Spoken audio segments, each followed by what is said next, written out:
vamos a hacer un alto en esta serie hermosa basada en el libro de Cantar de los Cantares. Y ese alto de nuestra serie de relaciones interpersonales es porque estamos ya muy cerquita a la Semana Santa, ¿ya? Y ustedes saben que la Semana Santa es una semana en la cual los cristianos alrededor del mundo celebramos la pasión, muerte y resurrección de nuestro Señor Jesucristo, ¿ya?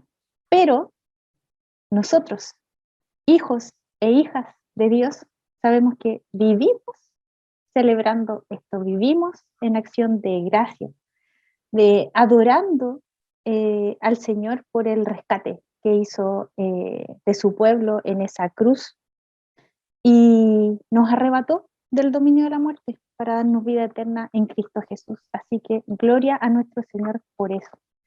Por eso que vamos a tocar este tema de Cristo, que es la resurrección y la vida. El que cree en Cristo, aunque esté muerto, vivirá.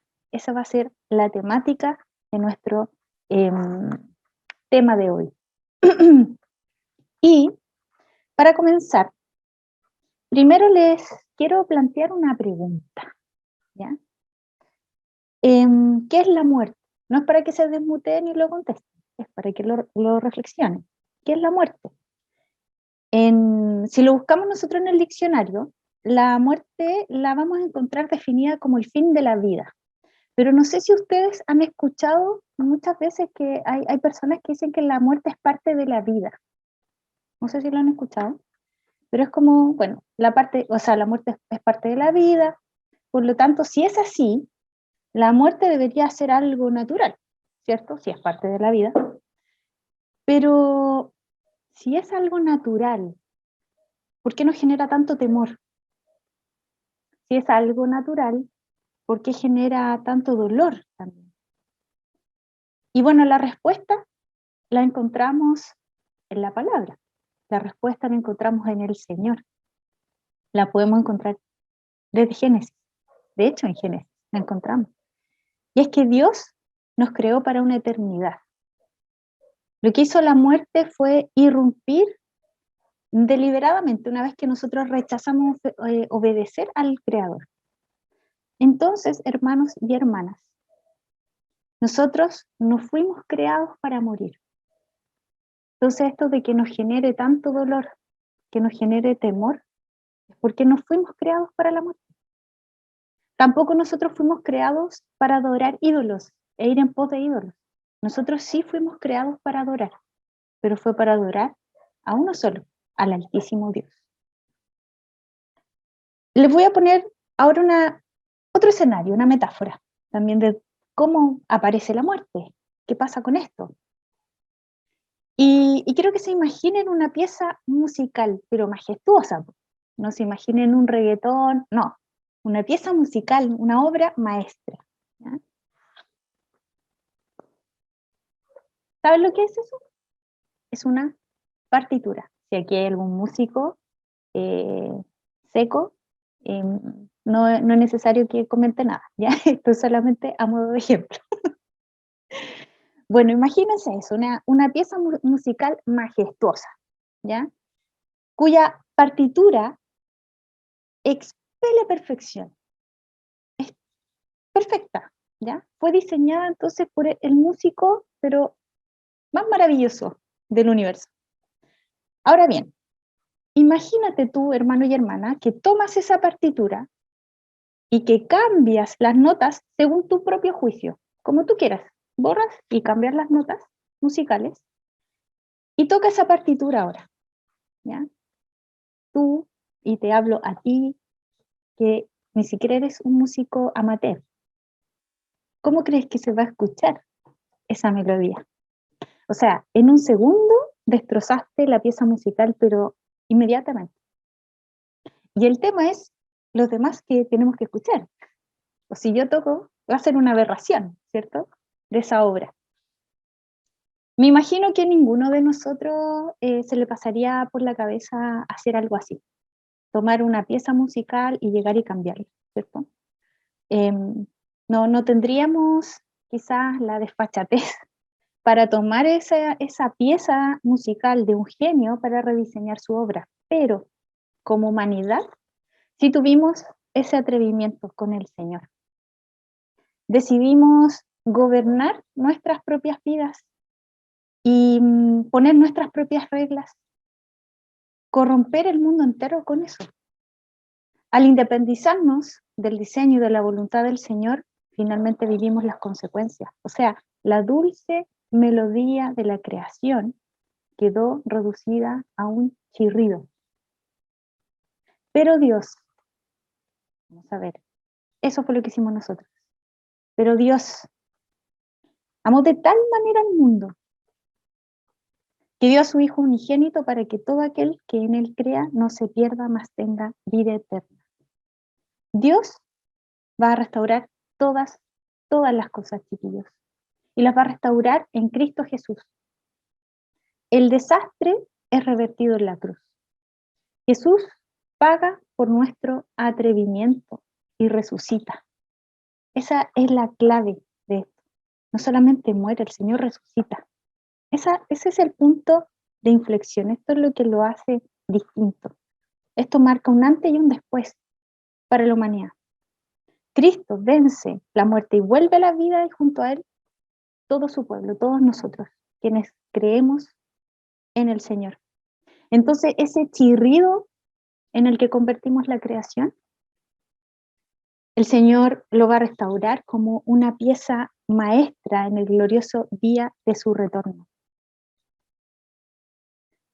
Y como dice Juan, el Evangelio de Juan, capítulo 11, versículos 25-26, dice el Señor: yo soy la resurrección y la vida.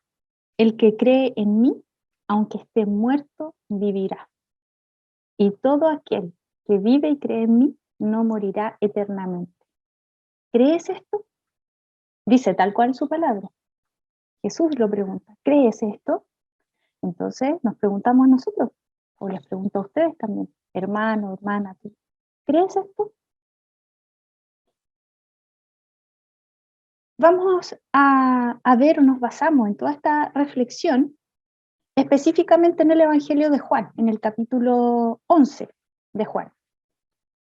Y primero tenemos que recordar que el Evangelio de Juan está en el Nuevo Testamento, porque es un evangelio, ¿ya? Es uno de los 4 evangelios, pero es distinto a los otros 3 evangelios. Se distingue por varias cosas con el Evangelio de Marco, de Lucas y de Mateo. Por ejemplo, entrega ciertos eventos, cierta información que nosotros no lo vemos en el otro evangelio, como por ejemplo la conversión del agua al vino, la conversación que tiene Jesús con Nicodemo, la conversación que tiene con la mujer samaritana, cuando lava los pies de sus discípulos. Contiene también 8 milagros. De hecho, en los primeros 12 capítulos, porque es un total de 21 capítulos del Evangelio, los primeros 12 está vinculado a estos milagros que están apuntando a algo, tiene un propósito, ¿ya? El propósito es mostrar que Jesús es Dios. ¿Quién escribe este Evangelio? Juan, el discípulo amado. Algunos tienen otras teorías, pero la verdad la más fuerte es que habría sido Juan, el discípulo amado, el que llegó a ser más viejito, el que escribió Apocalipsis, ¿ya? Entonces él lo que hizo con este evangelio, inspirado por supuesto por el Espíritu Santo, es el Señor el autor de su palabra completa, quiere enfatizar en algo, quiere enfatizar en la identidad de Jesús. Le escribe a los judíos, esa es su audiencia, y les quiere decir que Jesús no es un hombre más, no es un maestro más. Jesús es el Hijo de Dios, es Cristo, es el Mesías. Y este Hijo, el Hijo de Dios, es el que da a conocer al Padre, ¿ya? Y también en el Evangelio de Juan podemos encontrar los 7 yo soy de Jesús. Por ejemplo, yo soy el pan de vida, la luz del mundo, yo soy la puerta, el buen pastor, la resurrección y la vida, yo soy el camino, la verdad y la vida, yo soy la vid verdadera. Nos está mostrando todo eso Jesús. Yo soy ese Dios, ¿no? Jesús es Dios. Y vamos a reflexionar en base a 2 aspectos específicos. primero, dos ideas. La autoridad de Cristo sobre la muerte. Y segunda, Cristo es la resurrección y la vida. ¿Ya? Vamos a comenzar con el primer aspecto. Si tienen sus Biblias a mano, sería ideal. Acuérdense siempre tener cuaderno, lápiz, o si son más tecnológicos también, para que vayan tomando apunte, vayan revisando. Pueden ir directamente al capítulo 11 del Evangelio de Juan. Y para contarles un poco este contexto, estaba Jesús con sus seguidores, con sus discípulos, y Lázaro, amigo de Jesús, amado de Jesús, que estaba en Betania, es una ciudad que estaba cerca de Jerusalén, enferma gravemente y le cuentan a Jesús, le informan que lo que está pasando con Lázaro, ¿ya? A quien, como ya les había dicho, ama mucho, amaba mucho. ¿Qué creen que hizo Jesús? Dejó todo, fue inmediatamente a ver a Lázaro para sanarlo. No podría decir eso, o sea, ¿qué es lo que nos pasaría a nosotros si nos dijeran que una persona amada está gravemente enferma? Nosotros no tenemos el poder para sanar, ni para traer a nadie a la vida, ¿cierto? Pero lo primero que nos pasa es casi una cuestión eh, emocional muy fuerte, hasta como de piel, ¿cierto? Que queremos ir corriendo a estar junto a esa persona. Pero Jesús, en vez de ir inmediatamente, lo que hace incluso es quedarse 2 días más en Betábara, que para poder llegar a Betania se iba a demorar un día. Y dicen que se iba a quedar 2 días más. O sea, ya se habían demorado un día en ir a avisarle a Jesús, porque es las hermanas de Lázaro, María y Marta, las que le piden que les vayan a avisar a Jesús, ¿ya? Y él se queda 2 días más en Betábara, para después ir en dirección a Betania. Ya el hecho de decidir Jesús que iba a ir a Betania hace que sus discípulos primero le digan que no vaya. Sus discípulos siempre iban aconsejando que no vaya. ¿Por qué? Porque ahí lo quieren matar. Porque como está cerca además esa ciudad de Jerusalén, había una gran cantidad de judíos, ¿ya? Y los judíos estaban siempre por apedrear a Jesús. Independiente de esas advertencias de sus discípulos, Jesús expone que la enfermedad de Lázaro no tiene como fin la muerte, sino la gloria de Dios. Y lo dice de esa manera: esta enfermedad no es para muerte, sino para la gloria de Dios, para que el Hijo de Dios sea glorificado por ella. Y en ese momento, Jesús ya sabe que Lázaro ha muerto cuando decide emprender camino. No es algo que se sorprenda. Jesús es Dios, por lo tanto es omnisciente, sabe lo que está pasando, sabía que esto iba a pasar, todo estaba en el marco de sus propósitos santos. Uno de sus discípulos incluso le advierte, eh, y de una manera súper pesimista también, le dice a Jesús, a sus condiscípulos, perdón, cuando Jesús decide ir a Betania, le dice, vamos también nosotros para que muramos con él, dando por hecho cuál iba a ser el destino de Jesús ahí, que iba a morir apedreado. Eso está mostrándonos con claridad que los seguidores de Cristo todavía no dimensionan ante quién estaban. Cuando Jesús le decía que era el Hijo de Dios, a pesar de haber visto cuando Jesús convierte el agua en vino y todos los otros milagros que yo les mencioné, previo a eso, previo incluso al capítulo 11, ustedes pueden ver en el capítulo 9, cuando Jesús le da vista a un ciego. Es un milagro, es algo impresionante, y aún así, sus seguidores siguen creyendo más en los que ven sus ojos carnales que en el poder de nuestro Señor. Por lo tanto, Jesús llega a Betania y Marta, la hermana de Lázaro, le dice, Señor, si hubieses estado aquí, mi hermano no habría muerto. Se lo dice en el versículo 21. Y también nos podríamos preguntar entonces lo mismo que con ese discípulo, Tomás llamado Dídimo, cuando decía, vamos nosotros para que muramos con él. Parece que no estaba confiando en Cristo, no sabía cuál era su identidad al parecer. ¿Qué pasa con la fe de Marta también? ¿En qué sentido? ¿Era necesario que Jesús estuviera presente físicamente para que Lázaro no muriera? ¿Es así o basta con que Jesús hubiese dado la orden? Da lo mismo si estaba al lado o no. Jesús le responde a Marta y le dice, tu hermano resucitará. Y ella le dice, sí sé, va a resucitar en el día postrero. Pero Jesús le dice, yo soy la resurrección y la vida, el que cree en mí, aunque esté muerto, vivirá, y todo aquel que vive y cree en mí no morirá eternamente. ¿Crees esto? ¿Lo crees? Lo vuelvo a repetir. ¿Nosotros lo creemos? ¿Creemos que Jesús es la resurrección y la vida? ¿Entendemos nosotros también que estábamos muertos en nuestros delitos y pecados, que estábamos muertos espiritualmente y que fue el Señor el que nos dio vida? ¿Creemos que nosotros estábamos ciegos y que el Señor fue el que nos dio ahora vista y nos capacitó para poder verle, para poder escucharle? Lo que hace Jesús es que resucita a Lázaro, lo trae a la vida luego de 4 días muerto. Así como Marta, en el versículo 21, le dice, Señor, si hubieses estado aquí, mi hermano no habría muerto. Lo mismo hace María, la otra hermana de Lázaro. Dice, Señor, si hubieses estado aquí, no habría muerto mi hermano. Lo mismo, ambas.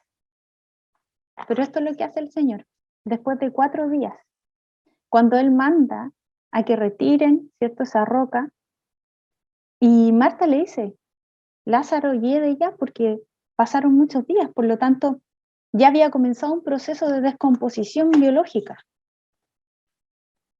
Jesús le da una orden y dice, Lázaro, ven fuera. Y le dice al Padre, habla con el Padre previamente, que es para que sus obras sean manifestadas, para que los que están alrededor crean en él. Y lo que pasa es algo impresionante, impresionante. Uno podría decir, ¿de qué más se iban a impresionar si están siguiendo a Jesús, están siguiendo a Dios y han visto tantos milagros? Han visto cómo habla, la autoridad que tiene.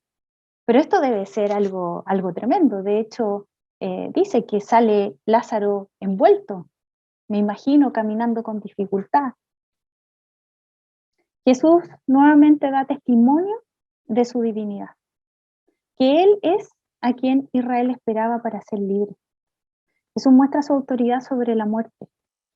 En otro evangelio, en Marcos, capítulo 5, Jesús resucitó a la hija de Jairo. Aquí vemos cómo resucita a Lázaro luego de 4 días. Y esta victoria no se compara, pero absolutamente en nada a la que viene, la que está por llegar, que era la victoria en la cruz. Cuando Jesús va a entregar su vida y va a resucitar una vez y para siempre.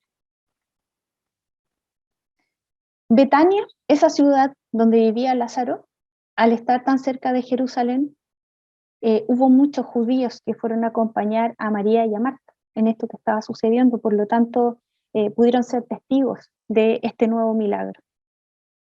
Y este nuevo hecho sobrenatural escandaliza nuevamente a las autoridades religiosas de la época. De hecho, Caifás, que era el sumo sacerdote ese año, profetiza que Jesús había de morir por la nación y acuerdan matarlo. Obviamente, sus reflexiones iban en torno a que Roma, el gobierno romano, se podía ir en contra de estas autoridades religiosas o ellos como nación perecer, pero finalmente profetizó algo que era mucho mayor, que Jesús iba a morir como el cordero inmolado, y no solamente por aquellos que creyeron en Cristo en ese momento, sino que por todos nosotros. por una nación mucho más grande, por su pueblo apartado desde antes de la fundación del mundo. Cristo es la resurrección y la vida. Previo a la resurrección de Lázaro, en el capítulo previo, en el capítulo 10, el Señor nos habla de que Él es el buen pastor, que Él da su vida por las ovejas. Las ovejas somos nosotros, somos quienes creemos en el Señor, quienes por la voluntad de Dios, por su obra maravillosa, podemos gozar de esta fe salvífica, que es la que se sustenta en Cristo Jesús. Y el Señor dice, Cristo dice, yo soy el buen pastor su vida da por las ovejas. Nadie puede arrebatarlas de su mano, el Padre se las dio. Y el buen pastor pone su vida y tiene el poder para volverla a tomar, y lo dice así en el versículo 11, dice, por eso me ama el Padre, porque yo pongo mi vida para volverla a tomar. Nadie me la quita, sino que yo de mí mismo la pongo. Tengo poder para ponerla y tengo poder para volverla a tomar. Este mandamiento recibí de mi Padre. Nosotros acá podemos incluso hacer un paralelo con Filipenses, ¿cierto? Que se entregó el Señor de manera voluntaria, se sometió al Padre, se humilló hasta lo sumo, hasta la muerte de cruz, y luego fue exaltado también hasta lo sumo en su resurrección. Es el Señor, es Cristo Jesús, el que voluntariamente entrega su vida por amor a las ovejitas que el Padre le entregó, por amor a nosotros. Y el Señor nos dice que Él vino para que tengamos vida y para que tengamos vida en abundancia. Y nosotros como ovejas reconocemos a nuestro pastor, reconocemos la voz de nuestro Señor. Dice, Él las llama y sus ovejas escuchan su voz. Esa es la vida, es la verdadera vida, no es la vida, no es la definición que nosotros humanamente podemos darle a la vida, yo estoy hablando de vida eterna. Los judíos quieren apedrear a Jesús. Obviamente todo esto en ese momento era totalmente revolucionario de parte de Jesús para las autoridades religiosas. Lo acusan de blasfemia. Dice, siendo hombre te haces Dios. Jesús los interpela para que al menos crean las obras que hace y que muestran al Padre. Jesús nuevamente se va de Judea. ¿Por qué? Porque todavía no ha llegado el momento de su muerte, del sacrificio perfecto. Nuevamente, ¿crees esto? ¿Crees que Cristo es nuestro buen pastor? ¿Tienes en tu corazón el anhelo de seguir a este buen pastor? De darle la gloria al Señor con tu vida completa, de obedecerle. ¿Tienes ese anhelo de obedecer al Señor? En el capítulo 12 ya vemos incluso que Lázaro, después de haber resucitado, incluso Jesús lo va a visitar a su casa. Está María, está Marta, están cenando juntos. Y en ese momento es cuando María derrama un caro perfume en los pies de Jesús y lo seca también con su cabellera. Eso era una preparación para lo que se venía. Estamos a pocos días incluso de que comience el Señor su recorrido hacia la cruz. De hecho, los 11 últimos capítulos del Evangelio de Juan apuntan, es como si estuviera en cámara lenta. Imagínense, los primeros 3 años del ministerio de Jesús están en los primeros 12 capítulos y en los últimos 11 está lentamente el espacio que estuvo con sus discípulos cuando empezaba a anunciar la muerte, cuando entra a Jerusalén. Y el Señor sabe que cuando entra a Jerusalén es porque llegó el momento de morir en la cruz. Bueno, En ese momento, cuando fue a cenar con Lázaro, Jesús, Lázaro es el que volvió a la vida. También es objeto de ira para las autoridades religiosas de la época, porque finalmente decían, no, es que él da cuenta de la fama de Jesús y también alborota a la nación. Por lo tanto, también planearon matarlo. Ahora, Lázaro resucitó, pero después vuelve a morir. Lázaro, el propósito de la resurrección de Lázaro fue apuntar al Padre, fue apuntar la divinidad del Hijo, el poder de Dios, pero vuelve a morir, su carne vuelve a morir. Pero lo que no pueden matar es su alma comprada a precio de sangre en la cruz del Calvario por Cristo. Y luego de esos capítulos, lo que vemos es que Jesús llega a Jerusalén y comienza el camino hacia la cruz. Ahora sí estamos a las puertas de la verdadera resurrección. El Señor Jesucristo murió y resucitó una vez y para siempre. Es para vida eterna. Jesús resucita al tercer día.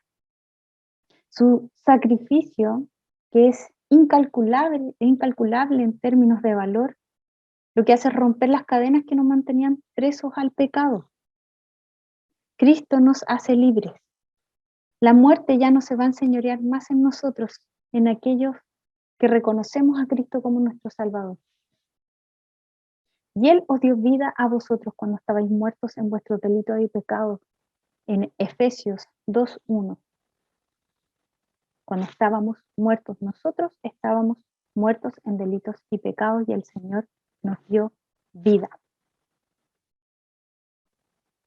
¿Cuál creen ustedes, chiquillos y chiquillas, que es la diferencia entre la concepción de muerte de la cultura del mundo versus la cultura del reino de Dios? ¿Cuál será la gran diferencia? No sé si han tenido ustedes la posibilidad, primero, de acordarse quizás de su vida antes de tener al Señor en sus corazones, o de las conversaciones que pueden sostener hoy en día con personas inconversas. ¿Cuál será la gran diferencia en torno a la muerte en estos dos reinos, el del mundo y el reino celestial? Bueno, las escrituras dicen que Jesús lloró al ver a María también, dolida por la muerte de Lázaro. Si alguno de ustedes sufre alguna pérdida o yo sufro alguna pérdida, sin duda me van a ver destrozada llorando, ¿ya? Por lo tanto, no porque seamos cristianos vamos a estar impávidos y no nos va a pasar nada, no, nos va a doler. Jesús lloró. Algunos dicen que por la muerte de Lázaro, otros dicen que al ver el dolor de María, de Marta, se conmovió. Yo me preguntaba al meditar en la palabra, si Jesús habrá llorado al ver las consecuencias del pecado. Porque situaciones como esta, desde el diseño original de Dios, no la hubiésemos experimentado nunca. Nuevamente repito lo que mencionaba al inicio. El Señor no nos hizo para morir, el Señor nos hizo para vivir eternamente.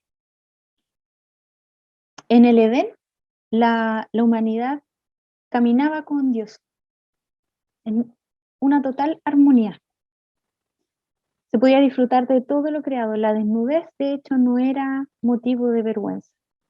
Lo que ahora nos pasa es todo lo contrario, con las peores pesadillas e imaginarnos en la mitad de una exposición desnudo, caminando en la calle desnudo. Bueno, en ese momento, en el Edén, no era motivo de vergüenza, no había nada que esconder. Los corazones habían sido moldeados en perfecta santidad por nuestro Señor, por nuestro Creador.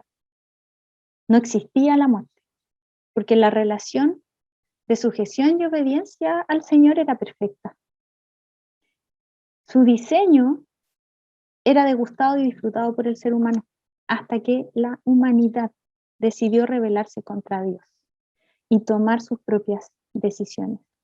Si se fijan, no estoy hablando a Adán y Eva, estoy hablando a la humanidad, porque es algo, un patrón que se mantiene hasta el día de hoy y con lo que estamos luchando hasta el día de hoy.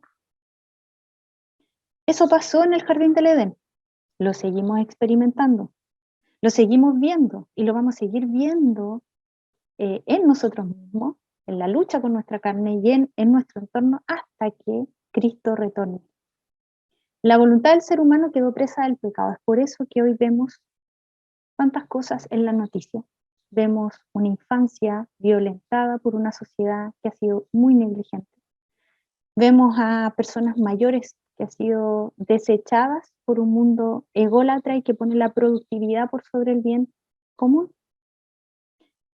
Hoy vivimos las consecuencias de haber decidido escuchar nuestra propia voluntad, correr tras nuestros propios deleites, buscando satisfacer nuestros deseos egoístas, y al final de todo ese recorrido no hay más que muerte. Qué terrible, qué feo, qué tenebroso se ve todo, como un horizonte todo oscuro.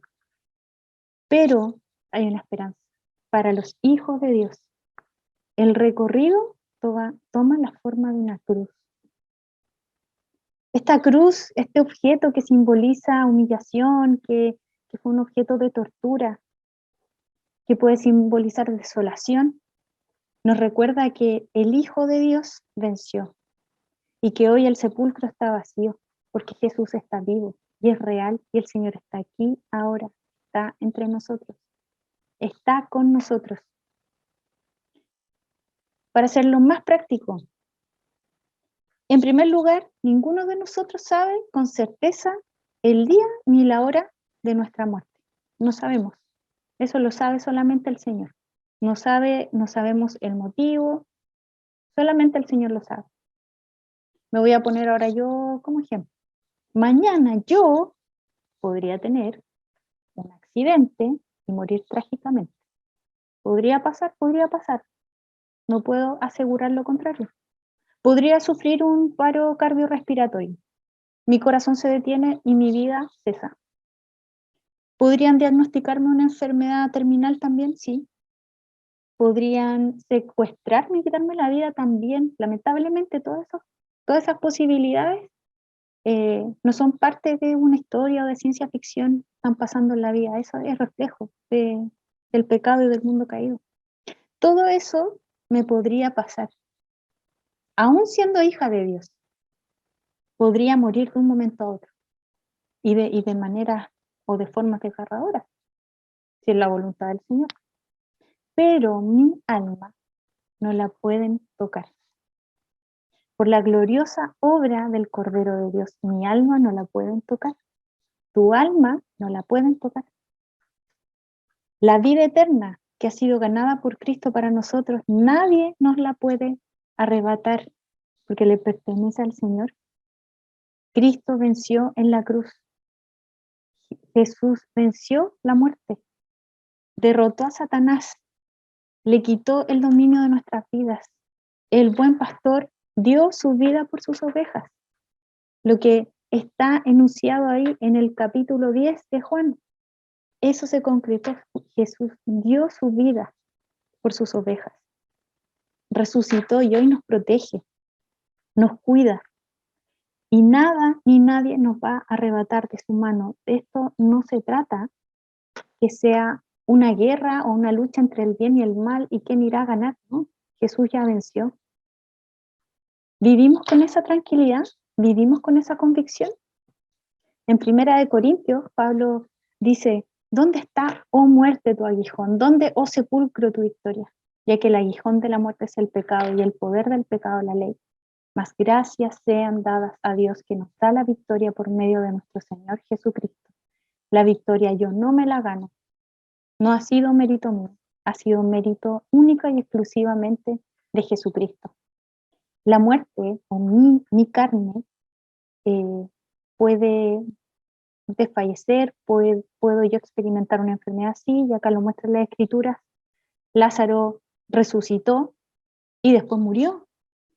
Él murió nuevamente, su carne murió, pero su alma tiene vida eterna, nosotros tenemos vida eterna, y en el retorno de Cristo nosotros vamos a tener cuerpos físicos, glorificados, libres, de pecado.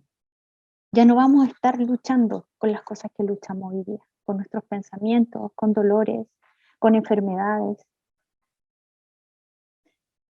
En tiempos de pandemia, donde la muerte acecha, sobre todo cuando, bueno, no podemos nunca dar nada por sentado, pero de alguna manera yo creo que muchos teníamos como esta esperanza de que, oh, el 2020 fue el año del terror, entonces el 2021 todo mejor, vamos a poder volver a vernos al 11 de Cecilia, vamos a poder, no sé, el teletrabajo por último se disminuye a la mitad y no.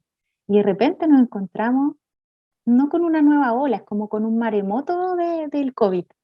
Entonces uno dice, pero ¿qué pasa? Y nuevamente empiezan a subir las cifras de fallecidos. Y es como, esto se descontroló. Recordemos que nosotros tenemos una mente nueva. Nosotros pensamos de manera distinta, filtramos todos los acontecimientos de la vida de manera distinta, la filtramos con la verdad del Señor, con la verdad de Cristo. Nuestro Señor es el soberano. Si yo muero de COVID en una semana más, el Señor eso ya lo tenía previsto, Él lo decidió así. Y mi cuerpo va a morir, pero yo voy a estar con el Señor, voy a estar en su presencia. Y después, hermanos, cuando retorne el Rey, nos vamos a ver en la boda del Cordero. Esa es nuestra convicción, esa es la paz. Esa es más que la paz, bueno, es paz, pero también es gozo. Imagínense qué vínculo más seguro. Cuando uno habla de vínculo seguro entre muchas veces los cuidadores, las figuras parentales, papá, mamá, lo importante es que un vínculo seguro con los hijos, hay un vínculo que es el más perfecto y ese es el que tenemos con nuestro Señor. Cuando la muerte acecha, entonces recordemos que Cristo es la resurrección y la vida. Y prediquemos el Evangelio. Seamos diligentes en compartir la verdad. Porque a fin de cuentas, chiquillos, si estoy vivo, si estás vivo, si estamos vivos en la carne, pero muertos en el espíritu, estamos muertos en realidad. Esa es la muerte. No creer en Cristo. No creer que Jesús es nuestro Salvador, no creer que Jesús es Dios. Eso es estar muertos. Desechemos entonces los tesoros que perecen de esta tierra. Sigamos a Cristo.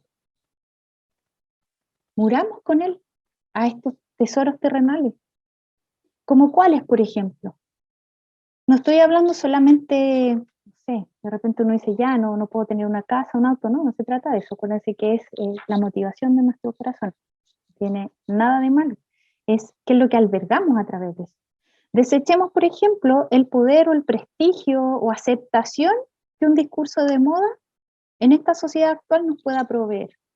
Hay muchos discursos actualmente dando vueltas que están en contra del diseño de Dios. Aceptemos entonces morir. Eso va a significar, el no aceptar esos discursos, va a significar que nos rechacen. Nos va a rechazar el mundo. Pero nosotros vamos a dar gloria al Señor. Aceptemos morir a este mundo por Cristo, porque ya resucitamos con Él. Oremos también, chiquillos, hermanos y hermanas, oremos por las almas que aún no han respondido a la voz de Cristo.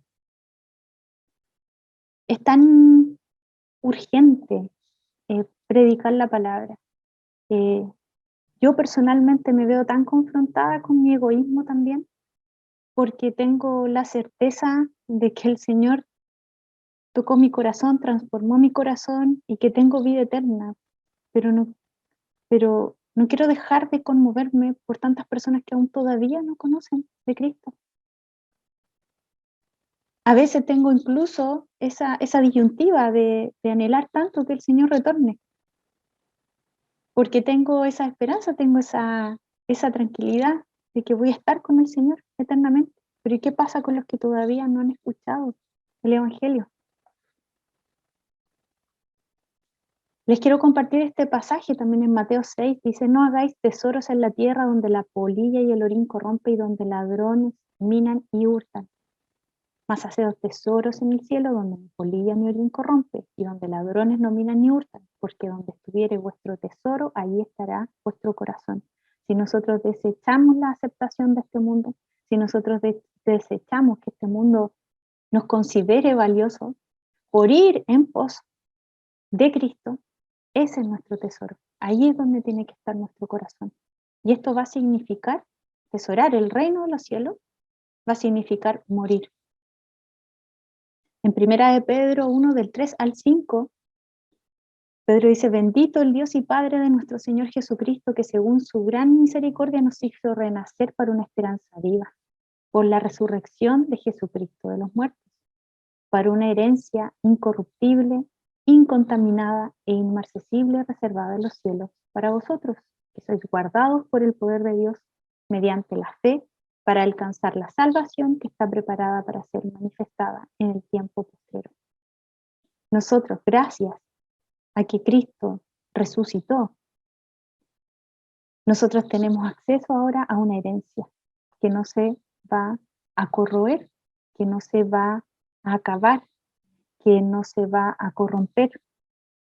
Es una herencia perfecta, eterna, preciosa, que no tiene comparación. Y para ir finalizando,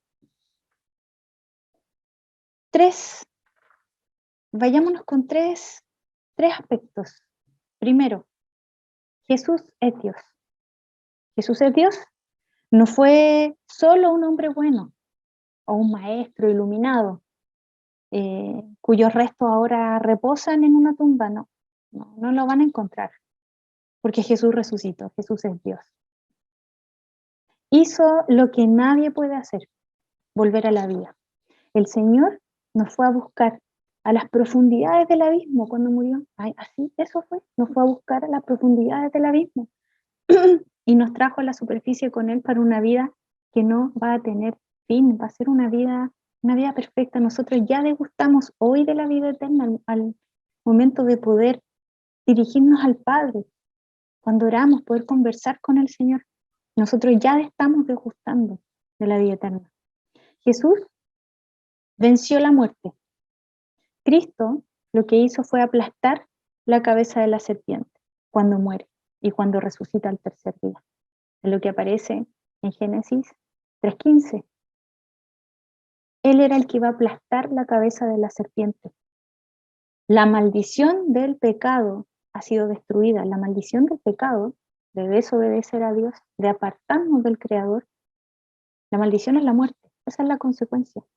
Y esa ha sido destruida por la sangre preciosa del Cordero de Dios. Él entregó su vida por nosotros.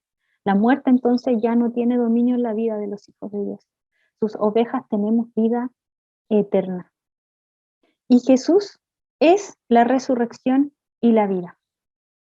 Tenemos esta esperanza viva, real, concreta, como hijos, como hijas de Dios. Podemos vivir confiadamente, con la convicción de que si bien pueden tocar nuestra carne, nuestra alma le pertenece al Señor. Seamos valientes. El Señor ya venció.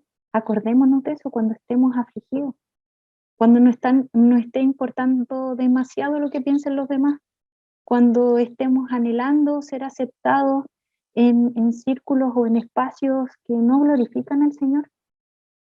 Aferrémonos a la verdad, aferrémonos a nuestro Dios.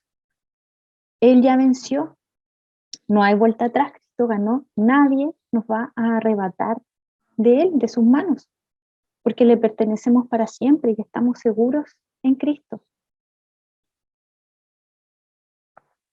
Cuando estemos pasando también por temor, por diagnósticos médicos devastadores, cuando estemos luchando incluso hasta con nuestra salud mental, cuando nos sintamos anímicamente apaleados, cuando muchas veces físicamente no se nota el dolor, sino que se lleva en lo más profundo.